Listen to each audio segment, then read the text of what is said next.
পরিবর্তন news channel, আপনার কণ্ঠ, আপনার পছন্দ। নমস্কার, পরিবর্তন নিউজ চ্যানেল আপনার স্বাগত আছে। নতুন আপডেট জন্য চ্যানেলকে লাইক, সাবস্ক্রাইব, কমেন্টস করুন। আজকে আপডেট। আজ বিজেপির ঘুড়ি এগিয়ে গেল, দিল্লি মুখ্যমন্ত্রী দুর্গ ভেঙে গেল, বিরোধীদের ক্ষোভ কংগ্রেস প্রতি। বিজেপির ক্রমবর্ধমান প্রতিপক্ষের আলোড়ন। ২৬ বছর পর দিল্লিতে মুখ্যমন্ত্রী দুর্গ ভেঙে গেলে বিরোধীদের মধ্যে ক্ষোভ রয়েছে। ২০২৬ সালে শক্তিশালী করতে সক্রিয় কর্মী এবং বিজেপি নেতা তাকিয়ে আছেন পশ্চিমবঙ্গ সরকারের কারা দখল করবে। দিল্লি দুর্গের পতনের জন্য বিরোধী দলগুলি তাদের নিজস্ব শিবিরকে দায়ী করেছিল।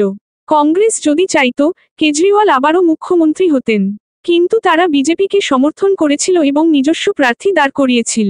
ভোট কাটা। বিজেপির ঘুড়ি এগিয়ে গেল।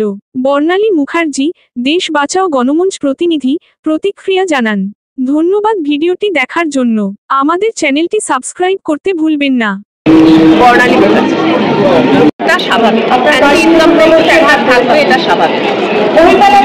কিন্তু অ্যান্টি ইনকামবেন্ট ফ্যাক্টর থাকবে, এটাকে অজুহাত করে কংগ্রেস যেটা করল সেটা দুর্ভাগ্যজনক করলে বোধহয় কম। 11টা সিট 13টা সিট অঙ্কের হিসেবে আমরা দেখতে যদি কংগ্রেস এখানে ক্যান্ডিডেট না দেয় বা ওদের মধ্যে যদি কোনো জোট হয়, তাহলে 13টা বা 11টা সিট এমনি অঙ্কের হিসেবে আমরা দেখছি পাই। কিন্তু রাজনীতিটা অঙ্কের হিসেব নয়, এটা কোনো অ্যারিথমেটিক পাটিগণিত নয়। আসলে যদি এরকম হতো যে উত্তরপ্রদেশের মতো অখিলেশ যাদব এবং রাহুল গান্ধী তারা একসঙ্গে প্রচার করছে, তাদের দুটো দলেরই ক্যাডাররা একসঙ্গে, সমর্থকরা একসঙ্গে দেখছে তাদের দুই নেতা, এবং দুজনে একসঙ্গে সমস্ত প্রচারের, বিজেপির প্রত্যেকটা প্রচারের বিরোধিতা করছে।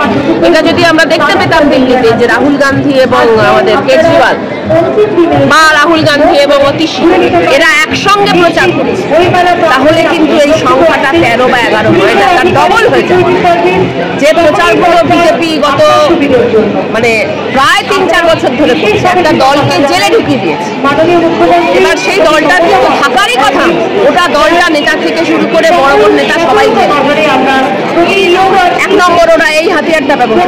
2 নম্বর যেটা করেছে যে বাস্তবত দিল্লিতে আমরা জানি যে আমাদের রাজ্যের মতো কোনো গভর্নর, কোনো রাজ্যপাল নয়, সেটা প্রায় মিলিটারি কায়দায় সেই রাজ্যটা চালানো হয়, লেফটেন্যান্ট গভর্নর।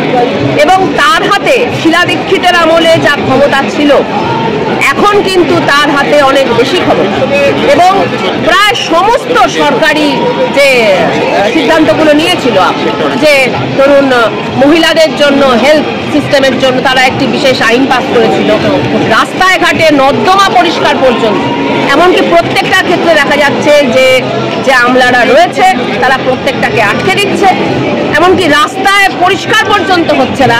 দিল্লি সরকার বা লেফটেন্যান্ট গভর্নর যেটা করেছে সেটা হচ্ছে প্রত্যেকটা সরকারি যে তারা যে কাজগুলো তারা করবে, কর্মসূচিগুলো নেবে, তার উপরে একটা করে কোয়েশ্চেন মার্ক তুলে দিচ্ছে যে এটা আমরা তদন্ত করে দেখব, এবং প্রত্যেকটাই যাকে বলে ঠান্ডা ঘরে পৌঁছে। তো তারা কিন্তু 3টে জিনিস ব্যবহার করেছে। এক হচ্ছে গোটা দলটাকে জেলে ঢুকিয়েছে, 2 হচ্ছে কংগ্রেস এবং আপের মধ্যে যে জোট হওয়ার কথা ছিল সেটা ধ্বংস হয়ে গেছে, আমি বলবো বিজেপিরই উস্কানিতে সেটা হয়েছে, এবং 3 নম্বর হচ্ছে দিল্লি গভর্নমেন্টের যে নিজস্ব অ্যাডমিনিস্ট্রেটিভ পাওয়ার, সেটাই কিন্তু তারা কিনে। এই সময় দাঁড়িয়ে একটা সরকার 3 বার ক্ষমতায় আছে, প্রতিষ্ঠান বিরোধিতা থাকবে, সেখানে বিভিন্ন পরিচিতি সত্তার রাজনীতিও কাজ করবে, মুসলিম বনাম বিহারি, বিহারি বনাম পাঞ্জাবি, এই পরিচিতি সত্তাগুলো কাজ করবে। এটা মাথায় রেখে কংগ্রেসের উচিত ছিল, অরবিন্দ কেজরিওয়ালের যে একটুও দোষ নেই সেটা বলা যায় না, একটু বেশি একনিয়মই তিনি করলেন, কিন্তু যদি জোটটা হতো তাহলে কিন্তু এই দুর্ভাগ্য। এখন পশ্চিমবঙ্গে মোটটা হলো, আমরা বলছিলাম যে পশ্চিমবঙ্গের রাজ্য কংগ্রেস দায়ী, তো এখন প্রত্যেকটা রাজ্যের রাজ্য কংগ্রেস যদি দায়ী হয়, তাহলে তো আমাকে দায়িত্বটা দিতে হবে ওদের কেন্দ্রীয় নেতৃত্বকেই।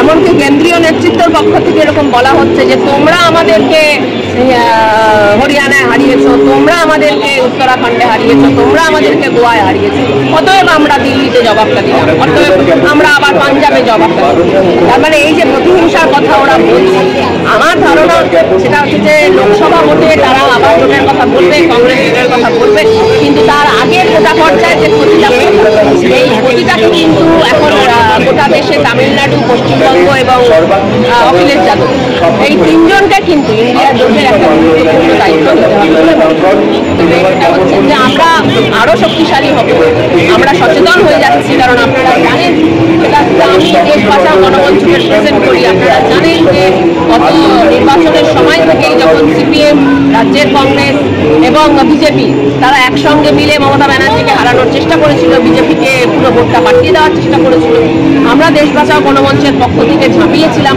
মমতা ব্যানার্জির পক্ষে। আপনারা জানেন যে আরজি করার সময়ও আমরা ঝাঁপিয়েছি। এক কথায় বললে বিজেপিকে হারাবার জন্য যা যা করতে হয় আমরা করেছি, আমাদের কাঠবিড়ালির শক্তি, ক্ষুদ্র শক্তি। কিন্তু পশ্চিমবঙ্গের মানুষ কিন্তু কোনো এই পোলারাইজেশনটা বুঝতে পেরেছে যে বিজেপি দিকেই সিপিআইএম এবং কংগ্রেস ভোটটা খেলার চেষ্টা করেছে। ফলত দিল্লির ভোটের পর আমরা এটা বুঝতে পারছি যে আমরা পশ্চিমবঙ্গের মানুষ আরও সচেতন হবে এবং গোটা ভারতবর্ষে যাতে বিজেপিকে হারানো যায়। বিজেপি এখনও দুর্বল, যাই ওরা বলুক না কেন, ওরা এখনও দুর্বল। কংগ্রেস যদি হেল্প না করতে ওরা জিততে পারে না, লেফটেন্যান্ট গভর্নর যদি হেল্প না করতে তাহলে ওরা জিততে পারে না। অতএব গোটা ভারতবর্ষে এই ইন্ডিয়া জোটের নেতৃত্ব যে পরিমাণে তামিলনাড়ু, পশ্চিমবঙ্গ এবং উত্তরপ্রদেশ তারা একসঙ্গে মিলে নেবে, সে পরিমাণে কিন্তু কংগ্রেসকেও বাধ্য হতে হবে আবার এই জোটে ফিরে আসতে।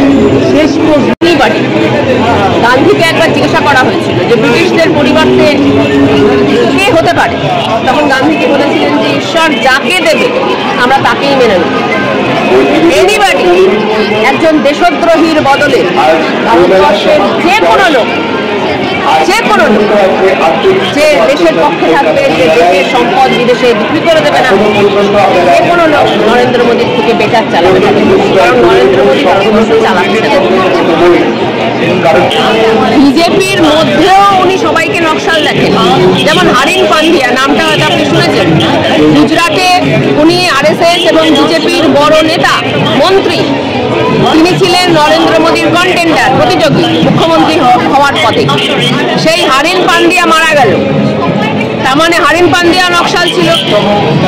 আমরা দেখলাম সেটা হচ্ছে যে এই ভদ্রলোকের নাম কি, গডকারিকে আস্তে আস্তে সরিয়ে দেওয়া হলো, তার মানে সেও নকশাল।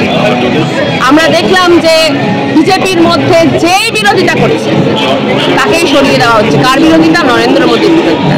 আগে নরেন্দ্র মোদী বিজেপির মধ্যে যে 100টা নকশাল আছে, আগে তাদেরকে দেখুন, বাদ বাকিটা আমরা বুঝি।